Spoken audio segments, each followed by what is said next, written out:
वाराणसी जनपद के 391 विधानसभा सेवापुरी से भारतीय जनता पार्टी के प्रबल दावेदार प्रत्याशी अजय सिंह मुन्ना से आज एनएसडी टाइम्स के पूर्वांचल हेड बड़ेलाल शुक्ला ने मुलाकात की और उनसे यह जानने का प्रयास किया कि वो अपने किन मुद्दों को लेकर 391 विधानसभा सेवापुरी की जनता के सामने जा रहे हैं।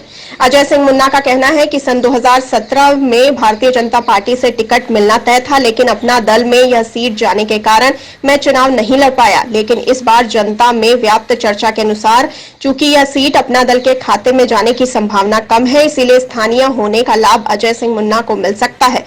तथा सन 2014 में जब मोदी जी वाराणसी से लोकसभा चुनाव लड़े तो अजय सिंह मुन्ना को सेवापुरी विधानसभा में पार्टी की तरफ से संयोजक बनाया गया था तथा अजय सिंह मुन्ना को क्षेत्र की जनता का समर्थन भी भरपूर मिल रहा है। आइए देखते हैं अजय सिंह मुन्ना और बड़ेलाल शुक्ला के बीच हुए बातचीत के कुछ खास अंश। मैं इस समय वाराणसी जिले के सेवापुरी विधानसभा अंतर्गत ग्राम सभा भिखमपुर में उपस्थित हूँ और हमारे सामने जो बैठे हुए हैं ये जो है इनकी परिचय देने की आवश्यकता नहीं, फिर भी हम बता देना चाहते हैं कि ये अजय सिंह मुन्ना जी हैं, इस ग्राम सभा के निवासी हैं और ये भारतीय जनता पार्टी से विधायकी चुनाव के जो है कि प्रबल दावेदार हैं। आइए इनके विषय में जानते हैं, ये कहाँ रहते हैं, कहाँ से आते हैं, मकान कहाँ पे है, इनका परिचय पूछते हैं। इसके बाद इनसे सवाल जवाब आगे होगा। ये अपना परिचय बताएं। जी, मैं अजय सिंह मुन्ना, मैं इसी सेवापुरी विधानसभा के इस भीषमपुर गांव का मूल निवासी हूँ। जी, थोड़ा सा आवाज़ तेज रहे। और भारतीय जनता पार्टी में विभिन्न दायित्वों का निर्वहन करते हुए अभी किसान मोर्चा जो भारतीय जनता पार्टी का एक विंग है उसमें मैं भी राष्ट्रीय मंत्री के दायित्व पर रहा और दिल्ली, छत्तीसगढ़ और मध्य प्रदेश के प्रभारी के रूप में भी मैंने काम किया। जी, आप जनता के बीच में किस उद्देश्य और किस मुद्दे को लेकर जा रहे हैं?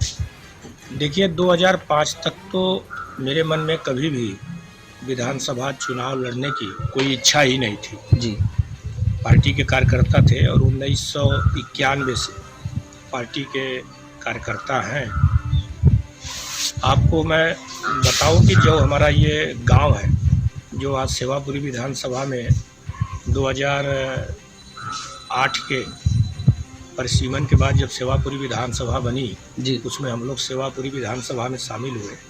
उसके पहले हम मिर्जापुर लोकसभा के औराई विधानसभा के भाग के रूप में हम लोग कार्यकर्ता थे। जी, जब ये परिसीमन हुआ तो उस समय तक मेरे मन में कहीं भी चुनाव लड़ने की कोई इच्छा नहीं थी, लेकिन आज जो बिहार और झारखंड के महामंत्री संगठन है माननीय नागेंद्र जी, वो तब उत्तर प्रदेश के महामंत्री भाजपा के संगठन थे।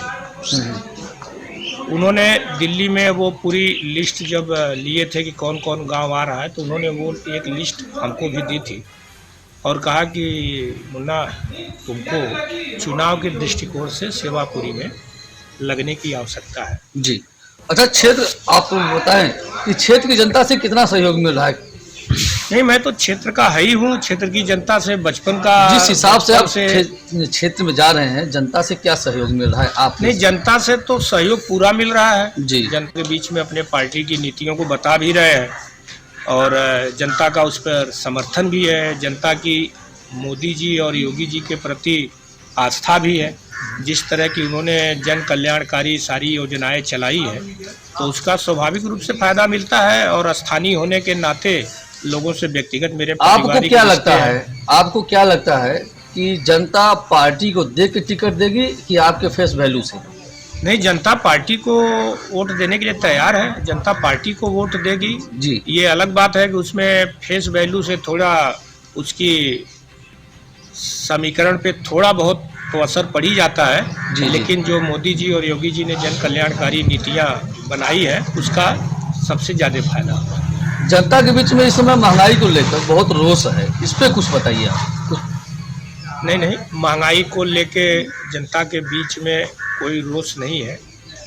क्षणिक हमको आपको लगता है और ये विरोधी दलों की साजिश है, इसलिए कि उनको भी पता है कि जनता के बीच में बताने के लिए उनके पास कोई योजना नहीं है। आप देखिए जिस तरह से कोरोना रूपी महामारी में विश्व की आर्थिक महाशक्तियां धराशाही हो गई, फिर भी भारत मजबूती के साथ खड़ा है, डटा है, और 1 साल के अंदर उन्होंने विश्व का सबसे बड़ा भारत ने वैक्सीनेशन कार्य प्रारंभ किया और उसमें सफलता पाई है। आज हम बूस्टर डोज दे रहे हैं, आज हम बच्चों को डोज दे रहे हैं, और अभी सरकार ने 12 से 14 वर्ष तक के बच्चों को भी मार्च से डोज लगाने का निर्णय लिया है।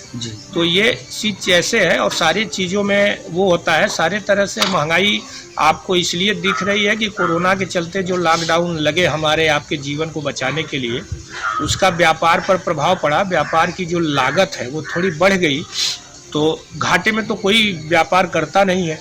तो लेकिन जनता के बीच में काम करने के लिए उन्होंने अपने लागत का थोड़ा सा दाम बढ़ा दिया, बस इतना अंतर है और कोई अंतर नहीं। मैदान में खड़े हैं और लोग, विपक्षी लोग, उनको आप किस दृष्टि से देखते हैं? नहीं, मैं किसी को अपना व्यक्तिगत विरोधी तो मानता नहीं हूँ। विरोधी दल में भी काम करने वाले लोगों से मेरे व्यक्तिगत रिश्ते हैं, और मैं राजनीति में हूँ, तो मैं इस बात का पक्षधर हूँ कि व्यवहार में कोई कमी नहीं और सिद्धांतों से कोई समझौता नहीं। तो व्यवहारिक पक्ष पर मेरा कोई विरोधी नहीं है, सैद्धांतिक पक्ष पर मैं भारतीय जनता पार्टी का कार्यकर्ता हूँ।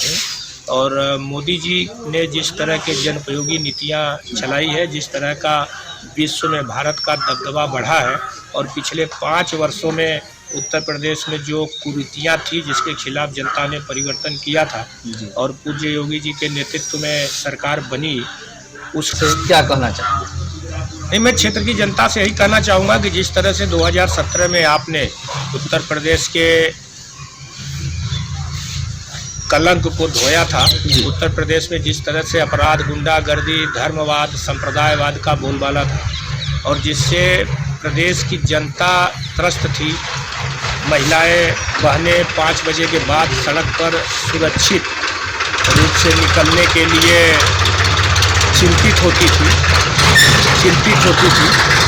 वो सब।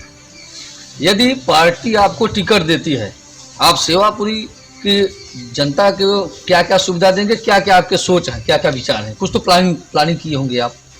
देखिए,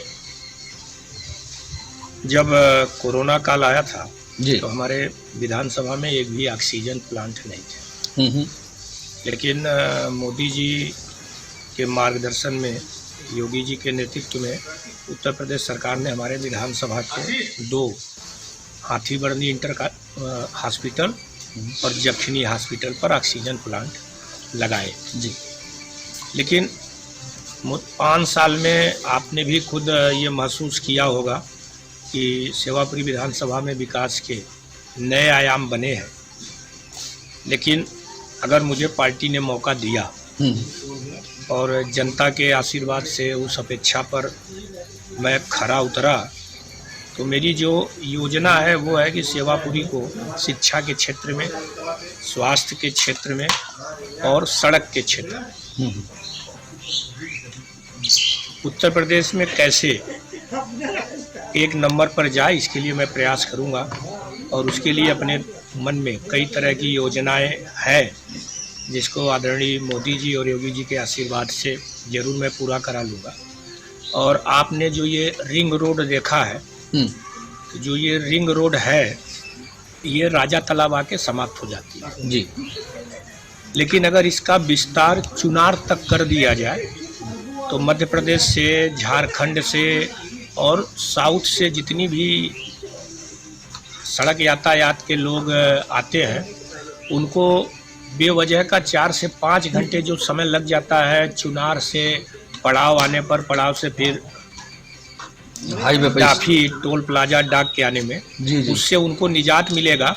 और ये सड़क अगर और बन जाता है तो उसका फ़ायदा ये होगा कि इस पर हमारे क्षेत्र का जो विकास, रिंग रोड के कारण से जो वाराणसी शहर की सीमा थी, या जो इंडस्ट्री थी, या जो तरह तरह के क्षेत्र में रोजगार के अवसर सृजन। और इसी निमित्त एक और भी योजना हमारे क्षेत्र में, रेल मंत्रालय जब मनोज सिन्हा जी रेल राज्य मंत्री थे, तो मोदी जी के ही मार्गदर्शन में उन्होंने एक योजना बनाई है राजा तालाब से लेकर चुनार तक को रेल लाइन से कनेक्ट करने के लिए जी। इसलिए कि मुंबई से आने वाली और साउथ से जितनी भी ट्रेनें आती हैं, आपको लगता होगा कि चुनार से वो बनारस आते आते उसको 5 से 6 घंटे लग जाते हैं। विलंब। लेकिन अगर ये रेलवे लाइन बन जाएगा तो आपको चुनार से राजा तालाब होकर बनारस में 20 से 25 मिनट में आप अपनी यात्रा पूरी कर सकते हैं। तो इसको रेल मंत्रालय ने अपने उसमें प्रस्तावित कामों की सूची में रखा हुआ है। लेकिन अगर मुझे ये मौका मिला, पार्टी ने दिया और मैं जनता के आशीर्वाद से जीता, तो ये माननीय मोदी जी और योगी जी से मेरा पहला यही निवेदन रहेगा और उसके लिए मैं प्रयास करूंगा कि रिंग रोड को चुनार तक और रेलवे लाइन का जो ये प्रस्तावित है, दोनों को गंगा जी में डबल डेकर पुल बना के जिस पर रेल और सड़क एक साथ हो, तो वो क्या कहते हैं, लोगों को सुविधा मिले, ये काम करूंगा। और ऐसे भी हमने बिना चुनाव लड़े, सरकार अपनी थी और कार्यकर्ता का आधारित यह पार्टी है, तो हमने बहुत से ऐसे प्रयास किए हैं जो फलीभूत हुए हैं जी। आप कब से ठीक है, रेल ओवर ब्रिज देख लीजिए कितने घंटे बंद रहता था। हाँ। आज वो उद्घाटन के लिए तैयार है, आचार संहिता के कारण से उसका उद्घाटन नहीं हो पाया। आप रेलवे स्टेशनों का विकास देख लीजिए, बीजेपी सरकार में कितना विकास हुआ उसको देख लीजिए। सड़क मार्ग पर भी देख लीजिए तो वाराणसी से लेकर रिंग रोड तक माननीय प्रधानमंत्री जी ने शिलान्यास कर दिया, और रिंग रोड से लेके मछली शहर तक जो नेशनल हाईवे की सड़क बनने वाली है, तो उसमें भदोही से लेके और मछली शहर तक का शिलान्यास आदरणीय नितिन गडकरी जी ने कर दिया है। और बनारस से लेके ये तक अगर आचार संहिता नहीं होता तो ये भी माननीय प्रधानमंत्री जी इसका शिलान्यास कर दिए होते। जी। आप ग्रामीण एरिया में सड़क देख लीजिए, आप जखनी में जाके लोगों से पूछिए कि कितनी दिक्कत होती थी सड़क बनाने के लिए, वो सड़क बनवाया गया जो राजा तालाब से लेके जखनी तक, खैरा और अदलपुर तक गई। आपके कालिका धाम से लेके भाऊपुर तक ये सड़क सिंगल लेन थी, आपको पता है, इसको 2 लेन करवाया गया केंद्रीय सड़क निधि से। हाँ। आपको हमारे गांव का आप भीखमपुर से लेके लालपुर चट्टी तक ले लीजिए, ये रोड भी इसको बनवाया गया। प्रधानमंत्री जी ने 6 लेन बनवाई जिसका आपको फायदा मिल रहा है, जो 4 घंटे में साढ़े कितना विकास हुआ उसको देख लीजिए। सड़क मार्ग पर भी देख लीजिए तो वाराणसी से लेकर रिंग रोड तक माननीय प्रधानमंत्री जी ने शिलान्यास कर दिया, और रिंग रोड से लेके मछली शहर तक जो नेशनल हाईवे की सड़क बनने वाली है, तो उसमें भदोही से लेके और मछली शहर तक का शिलान्यास आदरणीय नितिन गडकरी जी ने कर दिया है। और बनारस से लेके ये तक अगर आचार संहिता नहीं होता तो ये भी माननीय प्रधानमंत्री जी इसका शिलान्यास कर दिए होते। जी। आप ग्रामीण एरिया में सड़क देख लीजिए, आप जखनी में जाके लोगों से पूछिए कि कितनी दिक्कत होती थी सड़क बनाने के लिए, वो सड़क बनवाया गया जो राजा तालाब से लेके जखनी तक, खैरा और अदलपुर तक गई। आपके कालिका धाम से लेके भाऊपुर तक ये सड़क सिंगल लेन थी, आपको पता है, इसको 2 लेन करवाया गया केंद्रीय सड़क निधि से। हाँ। आपको हमारे गांव का आप भीखमपुर से लेके लालपुर चट्टी तक ले लीजिए, ये रोड भी इसको बनवाया गया। प्रधानमंत्री जी ने 6 लेन बनवाई जिसका आपको फायदा मिल रहा है, जो 4 घंटे में, 3.5 घंटे में लोग इलाहाबाद पहुंचते थे, अब 1.25 घंटे, 1.5 घंटे में इलाहाबाद पहुंच जाते हैं। तो ऐसी कई योजनाएं हैं, और जिस योजनाओं पे पार्टी अगर मौका देगी तो उसको पूरा कराने का पूरा प्रयास किया जाएगा। सेवापुरी विधानसभा की जनता जो है, इस जनता के प्रति आपके बहुत ही अच्छे विचार रहे हैं। इस जनता को कोरोना काल जो अभी चल रहा है, कोविड का जो है, कि इसके विषय में कुछ बता दीजिए, संबोधित कर दीजिए कि जनता क्या देखिए, क्या क्या करे आप। जनता को माननीय प्रधानमंत्री जी और माननीय योगी जी के बातों पे भरोसा है, और जिसका परिणाम ये है कि आप खुद देख लीजिए कि भारतीय जनता पार्टी, जिनके ऊपर ये आरोप लगता था कि बहुत लेट टिकट वितरण करती है जी, हम लोगों ने 105 टिकट की घोषणा कर दी है, और सपा को टिकट प्रत्याशी नहीं मिल पा रहे हैं, वो उलझी हुई है। तो वो ये दर्शाता है कि जो जनता है उसको मोदी जी और योगी जी पर विश्वास है, और जो जन कल्याणकारी योजनाएं चल रही है, राशन के माध्यम से, स्वास्थ्य के माध्यम से, शिक्षा के माध्यम से, उससे जनता वो है, उसको लग रहा है कि ये मार्च 22 तक बढ़ा दिया गया है, लेकिन जनता को ये है, और मोदी जी, योगी जी जानते हैं कि विपत्ति काल में कैसे आपको अपने परिवार के साथ खड़ा होना है, इसलिए कि वो उत्तर प्रदेश की जनता को, मोदी जी हमारे सांसद हैं, तो उत्तर प्रदेश की जनता को वो और योगी जी एक मतदाता के रूप में नहीं देखते हैं, परिवार के सदस्य के रूप में देखते हैं। और हमारे यहाँ तो हम लोग दीनदयाल जी की परंपरा के कार्यकर्ता हैं, तो दीनदयाल जी कहा करते थे कि व्यक्ति के सबसे निचले स्तर पर जो आवश्यकता है आप उसकी पूर्ति करिए, अपने आप देश का विकास होगा, प्रदेश का विकास होगा, क्षेत्र का विकास होगा। और मोदी जी के नेतृत्व में हमारी केंद्र सरकार और योगी जी के नेतृत्व वाली हमारी प्रदेश सरकार ने दीनदयाल जी के उसी एकात्म मानववाद और दरिद्र नारायण की पूजा को अपना ध्येय मंत्र माना है। और इसीलिए आप देखिए कि गरीब के लिए जो भी आवश्यकता है, गरीब के लिए सबसे आवश्यकता जो है उसको रोटी, कपड़ा और मकान चाहिए, तो हमने प्रधानमंत्री आवास योजना से मकान बनवाए हैं जी। हमने प्रधानमंत्री अन्न योजना से उनको अन्न की व्यवस्था कराई है, उनको पौष्टिक पदार्थ मिले, हाँ, सारी सुविधा मिले। खाली नाम का, जिसमें पिछली सरकारों में तो आप प्राइमरी स्कूल पर चले जाइए, दाल बनता था, दाल में दाल नहीं रहता था, पानी रहता था जी। और खाली कमीशन की भेंट, पिछली सरकार कमीशन के चक्कर में राजनीति करती थी।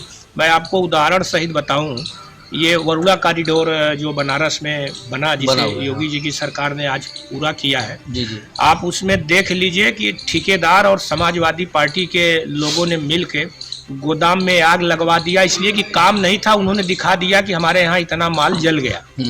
तो वो खाली कमीशन खोरी करते थे, समयबद्धता कोई नहीं थी, कैसे प्रोजेक्ट का लागत बढ़ाया जाए और उसमें ज़्यादा से ज़्यादा कैसे कमीशन कमाया जाए, ये सपा और बसपा की सरकारों में हुआ है। हमारी सरकार में आप एक भी काम उठाइए जी, चाहे वो 10 रुपए का हो और चाहे वो 10,000 करोड़ रुपए का हो, योगी जी और मोदी जी के नेतृत्व वाली सरकार ने उसकी समयबद्धता तय की है कि समयबद्धता के अंतर्गत ही वो काम होना है। अगर आप समय के अंदर वो काम करते हैं तो आपको प्रोत्साहित करेंगे और नहीं करते हैं तो आपको दंडित करेंगे। आप परिणाम देख लीजिए कि समय के पहले 4 महीना पहले ये बनारस से जो हड़िया तक का 6 लेन सड़क बना, ये कंप्लीट हुआ। आप बाबतपुर की जो सड़क है उसको देख लीजिए, आप बनारस में काशी विश्वनाथ कॉरिडोर देख लीजिए। और हम लोग तो हिंदू हैं तो धार्मिक रूप से हम लोग भगवान के प्रति आस्थावान हैं, तो आप देख लीजिए कि पूरे देश में जो एक राजनीति का माइंड सेट था कि बिना मुसलमान के वोट के आप देश में, प्रदेश में कुछ नहीं कर सकते हैं, उसे हम लोगों ने करके दिखाया है कि विकास के मुद्दे पर भी चुनाव लड़के जीता जा सकता है, फिर से सरकार बनाई जा सकती है। और गरीबों का और जनता का विश्वास और आस्था के केंद्र, आशा के केंद्र नरेंद्र मोदी जी और योगी जी हैं। हम फिर से 2022 में दोनों सरकार की योजनाओं का लाभ जनता को जो मिल रहा है उसके दम पर पुनः पूर्ण बहुमत की उत्तर प्रदेश में सरकार बनाएंगे। और मोदी जी के जो सपने हैं उत्तर प्रदेश को लेके, काशी को लेके और सेवापुरी को लेके, उसे पूर्ण करने में हम लोग अवश्य सफल होंगे। मैं तो आपके माध्यम से सेवापुरी की जनता से जी यह हाथ जोड़ के निवेदन करना चाहता हूँ कि अगर पार्टी ने मौका दिया और जनता का जो आशीर्वाद मिल रहा है वो यथावत ही मिलेगा, और मैं सेवापुरी से चुनाव जीता तो जो भी काम जनता के लिए आवश्यक है, जो जनता के शिक्षा, स्वास्थ्य और सड़क से संबंधित है, रोजगार संबंधित है, उसको पूरा कराने में अपना पूर्ण मनोयोग से योगदान दूंगा। और मुझे विश्वास है कि जनता हमको बचपन से ही, सेवापुरी की जनता ने अपने बीच में पाया है, देखा है जी जी, तो उसका आशीर्वाद मुझे सदैव मिलता रहा है और मिलता रहेगा, ये कामना जरूर मेरी है और मुझे उम्मीद है कि जनता का आशीर्वाद मुझे प्राप्त है। ये थे हमारे सामने जो है कि अजय भाई मुन्ना जी, जो कि सेवापुरी विधानसभा के प्रबल दावेदार हैं, विधायक प्रत्याशी के।